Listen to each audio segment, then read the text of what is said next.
하나님 앞에 예배하러 나오신 우리 모든 성도님들을 주님의 이름으로 환영하고 축복합니다. 우리 앞뒤분들, 좌우분들하고 한번 인사 나누시겠습니다. 사랑합니다. 축복합니다.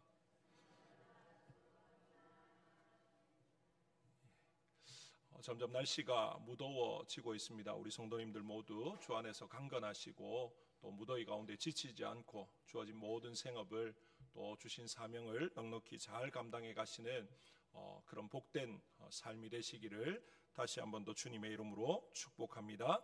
오늘 본문의 말씀을 통해서 믿음의 길을 걷는 아브라함이라는 제목으로 함께 말씀을 생각해 보고자 합니다. 아브라함뿐만 아니라 우리도 이 땅을 살아가는 동안 믿음의 길을 걸어가야 될 줄로 믿습니다. 아브라함 그러면 복의 근원이 되고 또 믿음의 조상이라고 우리가 말을 하고 있습니다. 오늘 창세기 12장은 하나님께서 아브라함을 부르신 그 내용을 우리에게 소개하고 있는데요. 하나님께서 아브라함을 부르시고 떠나라 그렇게 명령을 하셨는데 이 떠나라는 명령에 순종하는 것이 결코 쉽지 않다라는 것을 우리가 잘 압니다. 오늘날처럼 어디 해외에 나가거나 이렇게 우리 지역을 벗어나서 타 지역으로 가는 것이 굉장히 좀 어렵지 않은 그런 시대에도 어딘가 떠나려고 하면요 준비해야 될 것도 많고 또 여러 가지 날짜를 잡는다든지 신경 써야 될 것이 한두 개가 아니지 않습니까? 그런데 지금으로부터 한 4-5천 년 전, 한 3-4천 년 전이죠. 아브라함이 살던 시대에 그때에는 이렇게 지역 간 이동이 지금처럼 그렇게 자유롭지도 또 빈번하지도 않는 그런 시대입니다. 지역을 이동해 간다는 것은 그 지역에 살고 있는 사람들에게 굉장히 도전적인 의미가 있기 때문에 자칫 잘못하면 전쟁이 일어날 수 있고 목숨을 걸어야 되는 그런 상황일 수도 있습니다. 그런데 아브라함에게 하나님이 떠나라 그렇게 명령을 하시고 또 그 말씀에 순종해 떠난 아브라함에게 하나님이 무엇을 약속하십니까? 복을 약속하시죠. 정말로 그 하나님이 약속하신 그 복은 당장에 눈에 보이지 않습니다. 손에 잡히는 것 없습니다. 하지만 아브라함이 포기한 것에 비하면 하나님이 주신 약속은 말로도 할 수 없을 만큼 크고 놀라운 것이었다. 그렇게 우리는 말할 수가 있을 것입니다. 한번 생각해 보시면요, 아브라함이 무엇을 기대했든지 하나님은 그 기대보다 훨씬 크고 놀라운 것으로 아마 주셨을 것이다. 충분히 그렇게 생각할 수가 있을 것입니다. 하나님은 아브라함을 그 시대에 부르셨던 것처럼 오늘 이 시대 가운데 저와 여러분을 부르신 줄로 믿습니다. 그렇다면 하나님께서 우리를 부르셨기 때문에 우리가 하나님 앞에 기도하고 간구하는 모든 것들, 우리가 하나님 앞에 기대하는 모든 것들 그 이상으로 우리에게 쏟아 부어주시고 은혜와 평강 가운데 우리를 인도해 가실 것을 다시 한 번 더 믿음으로 고백하시는 저와 여러분 되시기를 주님의 이름으로 축복합니다.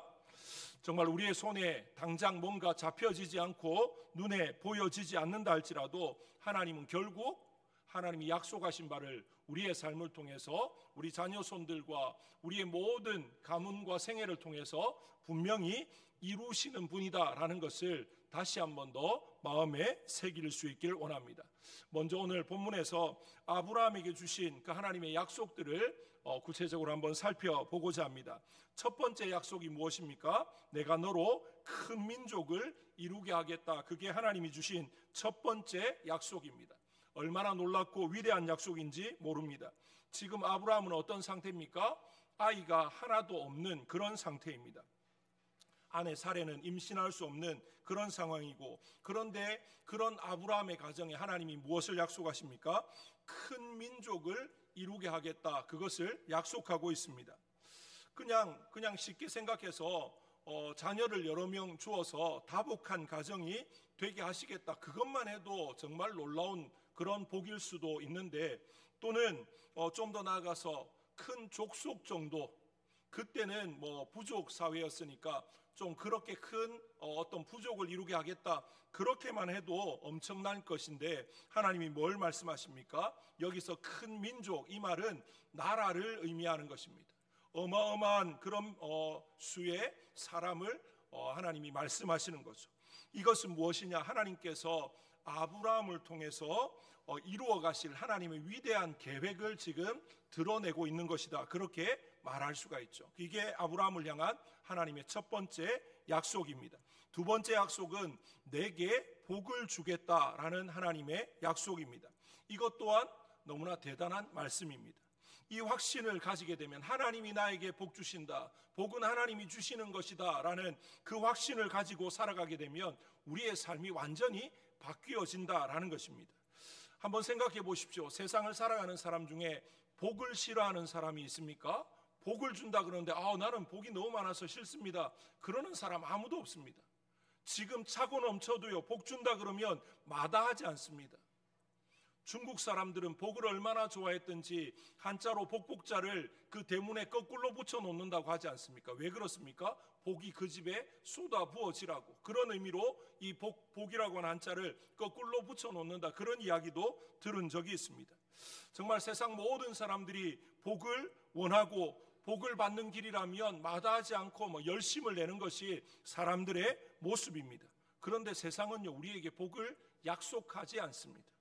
다만 복의 쟁취를 위해서 치열하게 우리로 다투게 할 뿐이다 라는 것이 세상의 모습인 거죠.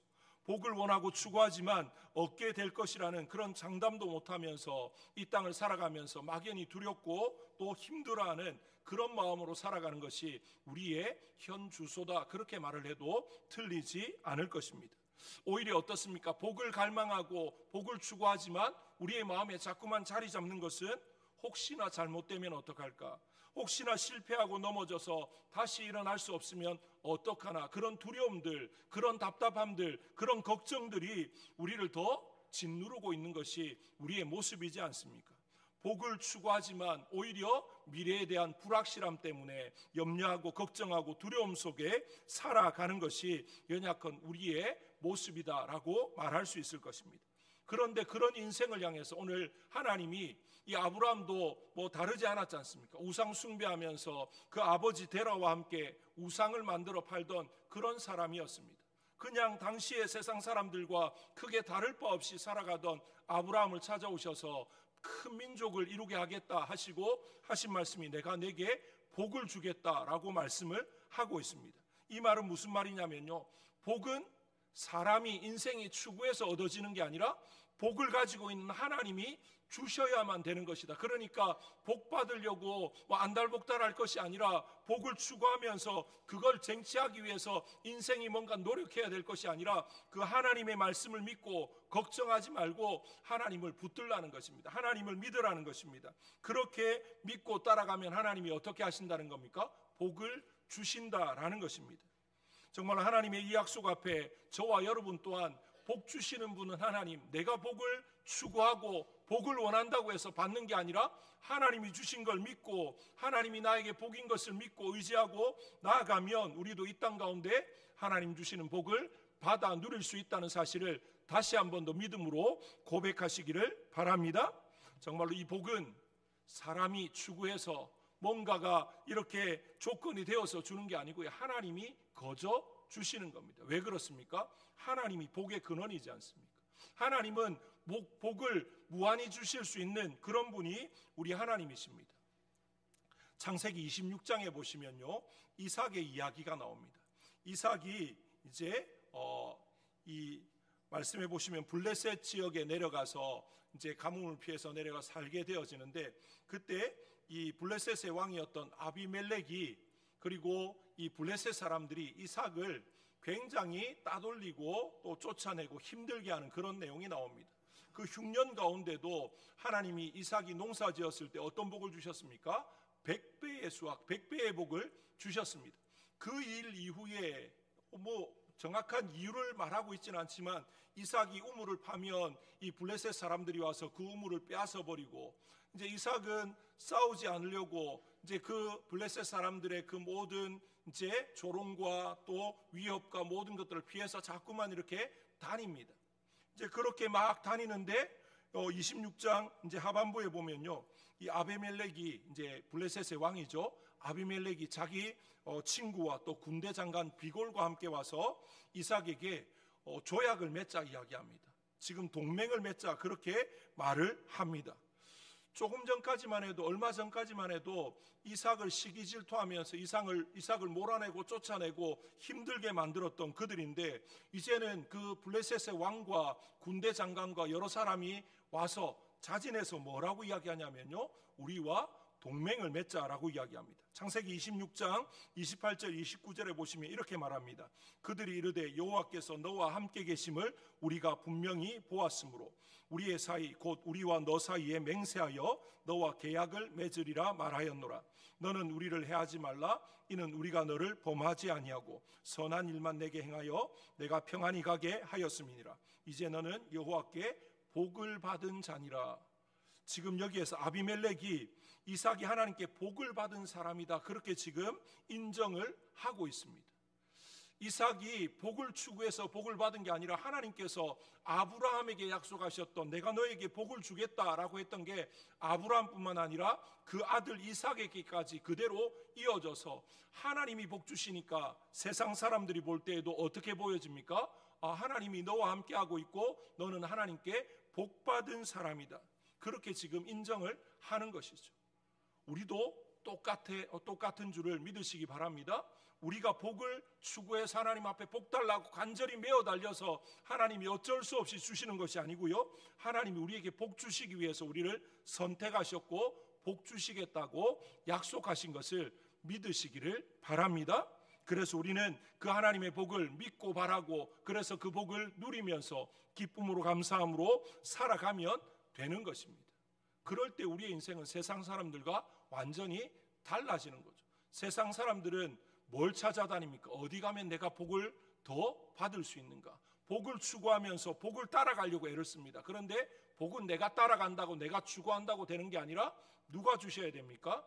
하나님이 주셔야 되고, 우리는 이미 그 약속을 받은 자입니다. 하나님이 복 주시겠다고 약속하신 것을 다시 한 번 더 이 말씀을 통해서 확신할 수 있기를 바랍니다. 그 다음에 세 번째 약속이 뭐냐면요, 이름을 창대하게 하겠다라는 것이 하나님의 세 번째 약속입니다. 이 또한 인생이 추구하는 굉장히 중요한 가치 중에 하나입니다. 우리가 잘 알고 있는 말에 호랑이는 죽어서 무엇을 남깁니까? 가죽을 남기고, 사람은 죽어서 뭘 남긴다고 이야기합니까? 이름을 남긴다라고 말을 합니다. 사람에게 자신의 이름이 평가받는 것은 정말로 큰 의미가 있는 거죠. 어떻게 보면요, 우리의 역사는 이름을 남기기 위한 그런 이제 사람들의 수고와 힘씀과 애씀 이런 것들의 역사다, 그렇게 말을 해도 틀리지 않을 것입니다. 그런데 한번 보십시오. 누가 자신의 이름을 냅니까? 누구나 원하는 대로 자기의 이름을 다 낼 수 있는 것은 아니지 않습니까? 우리의 이름은 하나님이 내시는 줄 믿으시기 바랍니다. 우리가 의도하고 만들어가는 것이 합당한 우리의 이름이 아니다라는 것이죠. 성경에 보면요, 자신들의 이름을 내려고 했던 정말 어리석은 무리들이 있습니다. 오늘 읽었던 창세기 12장 앞에 이제 창세기 11장에 보면 어떤 사건이 나옵니까? 바벨탑을 짓는 그런 사건이 나오고 있습니다. 노아 홍수 이후에 하나님은 흩어져서 생육하고 번성하고 땅에 충만할 것을 이제 홍수 이후에 노아의 자손들에게 하나님이 명하셨습니다. 그런 하나님의 명령을 거역하면서 이제 그 홍수 이후에 살아남았고 이제 점점 수가 많아진 이 인생들이 신할 평지에 이르러서 어떤 계획을 세웁니까? 높이 하늘에까지 닿을 만한 그런 탑을 쌓고 자신들의 이름을 내고 흩어지는 것을 면하자, 그렇게 말을 하고 있습니다. 하나님이 생각하신 것과 하나님이 말씀하신 것과는 반대죠. 하나님은 뭐라고 하셨습니까? 흩어져서 생육하고 번성하고 땅에 충만하라 그랬는데, 그들은 흩어지는 걸 면하고 하나님이 영광 받으시는 삶이 아니라 자신들의 이름을 내고 자신들이 높아지려고 하는 그런 계획을 세우는 거죠. 그런데 그 결과는 무엇입니까?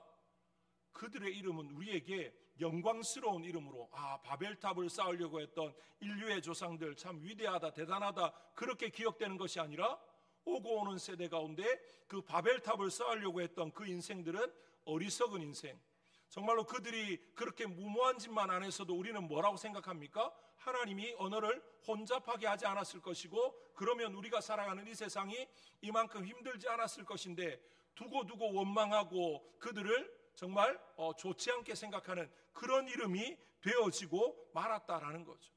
인생이 자기 스스로 이름을 내려고 하니까 그 결말이 좋지 않게 끝나는 것을 우리에게 보여주고 있습니다. 하지만 하나님께서 이름을 높여주시고 하나님이 인생을 세워주시면 어떻게 됩니까? 아브라함처럼 그 이름이 정말로 위대하게 되어지는 겁니다. 아브라함은 오고 오는 모든 세대 가운데 모든 하나님의 백성들은 아브라함 그러면 뭐라고 기억합니까? 믿음의 조상, 정말로 복의 통로, 하나님 앞에 순종했던 사람, 그렇게 우리는 기억하고 그렇게 고백을 하지 않습니까? 정말 하나님 앞에 인정받는 그런 이름이 저와 여러분의 이름이 되어질 수 있기를 주님의 이름으로 축복합니다.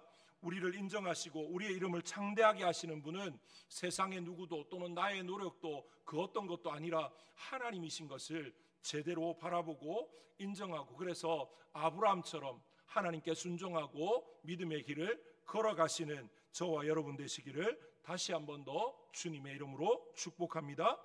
오늘 예배의 자리에 나오신 우리 모든 성도님들, 우리 스스로 세상의 어떤 사람들처럼 또는 바벨탑을 쌓으려고 했던 이 어리석은 인생들처럼 우리 스스로 우리의 이름을 내고자 힘쓰고 애쓰는 인생이 되지 않기를 원합니다.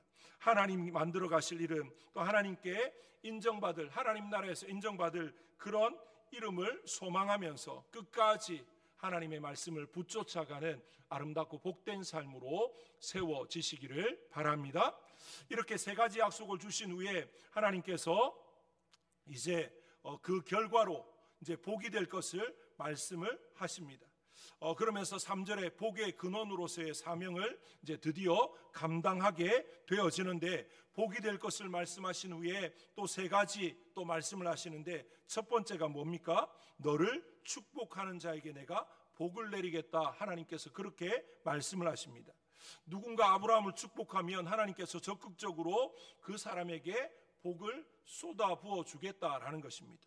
또 반대로 두 번째 약속은 뭐냐면요, 너를 저주하는 자에게 내가 저주하겠다라는 것입니다.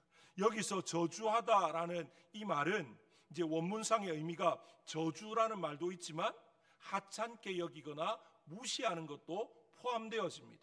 아브라함을 향해서 굉장히 좀 무시하고 하찮게 여기는 것까지도 하나님은 어떻게 하시겠다는 겁니까? 하나님의 의지를 가지고 그를 저주해버리겠다, 그렇게 말씀을 하고 있습니다. 그리고 세 번째는요, 땅의 모든 족속이 너로 인해서 복을 얻게 될 것이다. 하나님이 그렇게 말합니다. 결국 아브라함이 이제 세상에 하나님의 복을 전달하는 뭐가 되는 겁니까? 복의 통로, 복의 전달자가 된다라는 것을 말하고 있습니다.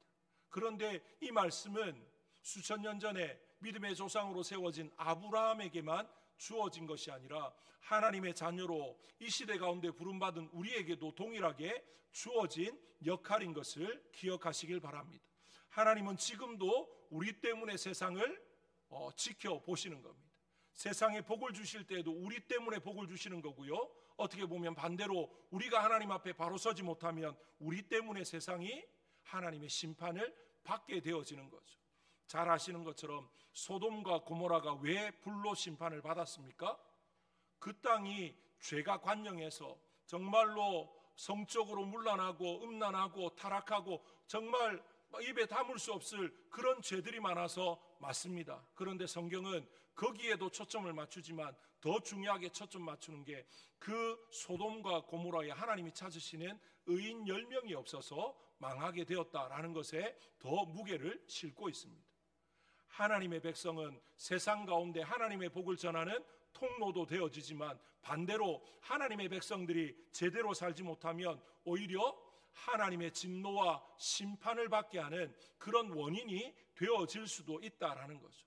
그러니까 우리의 위치는, 우리의 어떤 정체성은 세상 사람들이 생각하는 그런 정도가 아니다라는 겁니다. 우리는 하나님의 그런 아주 중요한, 이제 신약의 의미로 따지면 이제 하늘 문을 열고 닫을 수 있는 그런 어떤 중요한 것이 우리에게 주어져 있다라고 그렇게 말을 할 수가 있는 것입니다.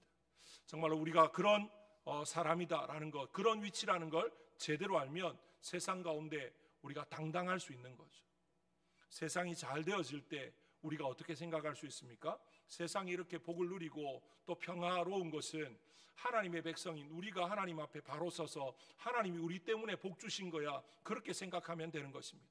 반대로 세상이 어수선하고 혼란스러울 때는 세상 사람들의 악함을, 그 죄악을 탓할 것이 아니라 우리가 하나님 앞에 바로 서지 못한 것을 회개하면서 하나님 앞에 우리의 가슴을 찢고 죄를 무릅쓰고 회개하면서 나아가는 그런 모습이 있어야 된다라는 사실을 기억했으면 좋겠습니다. 정말로 이 모든 하나님의 말씀 가운데 이제 오늘 아브라함의 모습을 하나님은 또 이 성경을 통해서 간단하게 표현을 합니다. 하나님이 떠나라라고 했을 때 아브라함이 어떤 반응을 보입니까? 4절 말씀에 보시면 이렇게 말합니다. 이에 아브라함이 여호와의 말씀을 따라갔고, 그렇게 이야기합니다. 무슨 말입니까? 아브라함은 그냥 순종했습니다. 아브라함의 반응은요, 복잡하지 않았습니다. 하나님이 말씀하시니까 그 말씀을 따라갔다. 그 과정 가운데 우리가 알지 못하는 그런 갈등과 고민과 여러 가지 많은 것들이 있었겠지만 성경은 단 한 문장으로 여호와께서 여호와의 말씀을 따라갔다, 아브라함이 여호와의 말씀을 따라갔다, 그 한 문장으로 끝내버리고 있습니다. 정말로 하나님은 말씀하셨고 아브라함은 하나님의 말씀을 쫓아간 것, 질문하지 않고 주저하지 않고 계산하지 않았다라는 것을 우리에게 보여주고 있습니다. 앞서 말씀드린 것처럼 결코 쉬운 결정은 아닙니다. 그 당시 아브라함의 나이가 몇 살이었습니까? 75세였습니다. 하란 땅에 정착해서 이제까지 일군 재산과 얻은 사람들에 대한 그런 여러 가지 언급들로 볼 때에 떠나는 것은 그냥 자기 혼자의 몸이라면 또 다르겠지만 거느린 식솔들이 한두 명이 아니지 않습니까? 그런데 이런 결정을 한다는 것 결코 간단하고 쉬운 일은 아니었다라는 거죠. 하지만 하나님께서 가라 하시니까 뒤도 돌아보지 않고 떠나버렸습니다. 이 5절을 보시면요, 하나님께 순종해서 아브라함이 길을 떠날 때 어떻게 했다고 이야기합니까? 아브라함이 그의 아내 사레와 조카 롯과 하란에서 모은 모든 소유와 얻은 사람들을 이끌고 가나안 땅으로 가려고 떠나서 마침내 가나안 땅에 들어갔다. 이 말은 아브라함이 욕심이 많아서 자기 것 하나도 빠뜨리지 않고 다 챙겼다, 그런 의미로 해석할 것이 아니고요. 지금 아브라함이 이렇게 한 건 어떤 의미냐? 다시는 자기가 여기 돌아올 땅이 아니니까 이제 여기에 미련을 완전히 버려버리는, 완전히 여기에서 정리하고 깨끗하게 떠났다라는 것을 우리에게 보여주는 것이죠. 그렇게 아브라함이 이 하란을 떠났습니다. 그런데 떠나서 그가 어디에 갔습니까? 가나안 땅에 들어갔습니다. 그런데 오늘 너무나도 당연한 말을 성경이 또 한 번 기록합니다. 6절에 보시면 아브라함이 그 땅을 지나 세겜 땅 모래 상수리 나무에 이르니 그때에 가나안 사람이 그 땅에 거주하였더라. 지금 아브라함이 간 곳이 어느 땅입니까? 가나안 땅입니다. 가나안 땅에 갔는데 가나안 사람이 살고 있는 건 너무 당연한데 왜 굳이 똑같은 말을 반복하고 있을까? 성경이 너무나도 당연한 말, 굳이 하지 않아도 될 말을 반복하고 있을 때는 뭔가 의도가 있다라는 것을 우리가 또 생각해 볼 수가 있습니다. 하나님이 떠나라고 하셔서 왔는데 그곳은 적대적인, 하나님과의 또 하나님을 섬기는 그런 신앙과 믿음과는 완전히 적대적인 그런 가나안 문화가 있고 우상 숭배가 가득한 곳이었다라는 것을 보여줍니다. 여기 나오는 모래 상수리 나무, 이곳은요 원래 뭐 하던 곳이냐면요, 우상을 숭배하는 자리입니다. 여기 모래라고 하는 이 히브리어의 이제 의미는 뭐냐면 가르치는 자를 뜻합니다. 다시 말하면 이 상수리 나무라는 이제 여기에서 이제 신의 계시를 가르치는 그런 어떤 이제 우상 숭배하는 지도자격쯤 되겠죠. 그 사람이 거기 앉아서 사람들에게 신의 뜻을 계시하고 가르치는 이제 그런 용도로 쓰여졌기 때문에 이 모래 상수리 나무는 신의 뜻을 묻고 신의 뜻을 가르치던 어떤 제단, 이제 그런 의미로 해석할 수가 있는 것이죠. 이미 그 땅에는 이제 그런 곳이 굉장히 많았습니다. 왜 그렇습니까? 하나님을 알지 못하니까 세상 사람들은 그곳에서 이제 어떤 한 사람을 통해서 신의 뜻을 물어서 그 신의 뜻을 알아서 그렇게 살아가려고 하는 이제 그런 문화들이 있었다라는 거죠. 그런데 아브라함은 그 모래 상수리 나무에 이르러서 뭘 합니까? 자기에게 나타나신 하나님을 위해서 제단을 쌓고 있습니다. 정말로 하나님을 인정하지 않는 가나안 땅의 사람들은 우상 숭배로 넘쳐나고 있었습니다. 정말로 그 지역은 우리가 아는 것처럼 함의 자손들로 넘쳐났습니다. 함의 자손은 노아를 통해서 어떻게 되었습니까? 저주를 받은 그런 자손들이지 않습니까? 그런 땅 가운데 지금 아브라함이 뭘 하고 있습니까? 하나님을 위해서 제단을 쌓고 있습니다.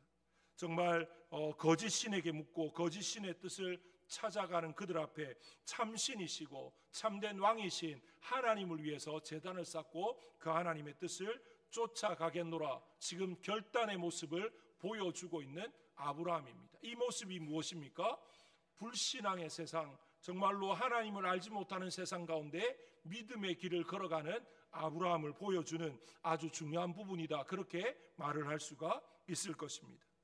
아브라함이 쌓은 이 제단은 그 당시에 우상 숭배하는 그 당시에 사람들이 세웠던, 흔히 우리가 세계사에서 보는 지구라시라고 하는 이 우상 숭배의 신전입니다.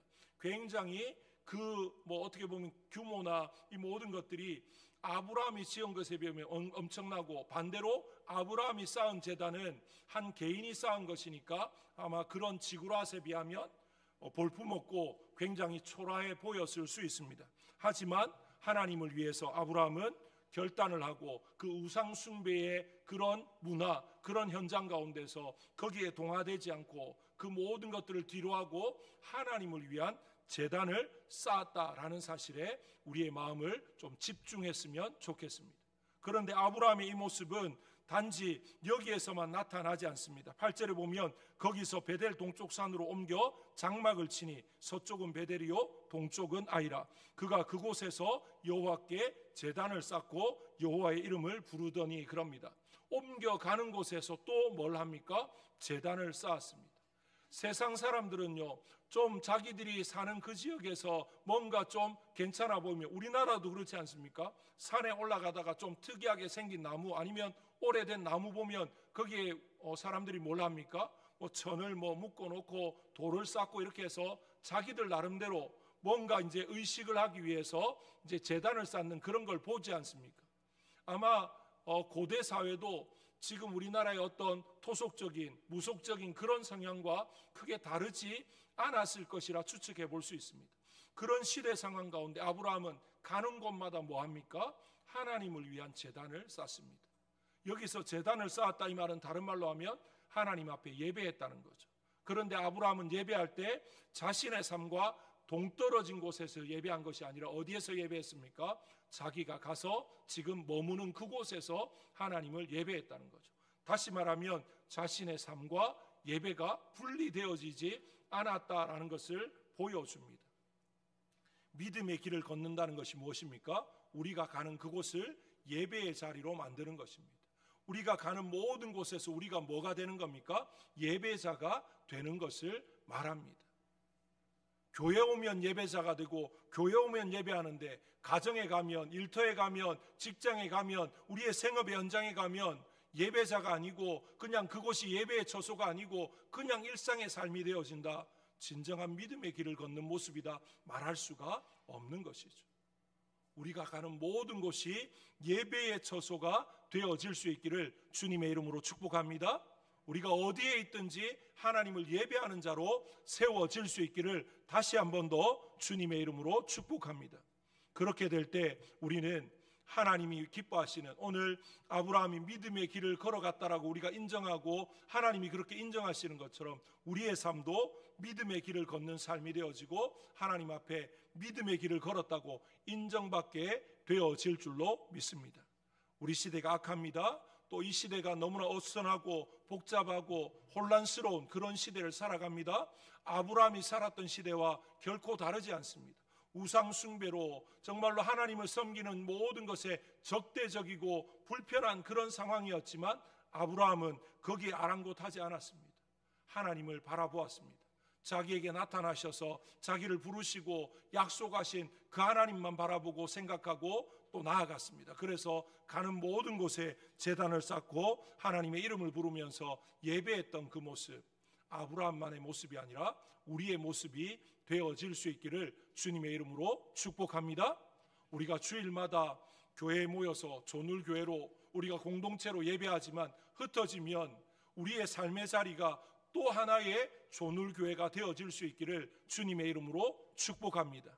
그렇게 흩어져서 우리의 삶의 자리에서 각자의 삶의 영역에서 하나님을 높이고 예배하고 살아가다가 또 주일날 모여서 또 함께 예배하는 그런 삶들이 계속 반복되어지는 가운데 하나님 앞으로 점점 더 가까이, 그래서 영원한 천국에서 영원토록 하나님을 기쁨으로 감사함으로 찬송으로 예배할 수 있는 우리 모든 성도님들 되시기를 주님의 이름으로 축복합니다. 우리 시간 합심해서 한번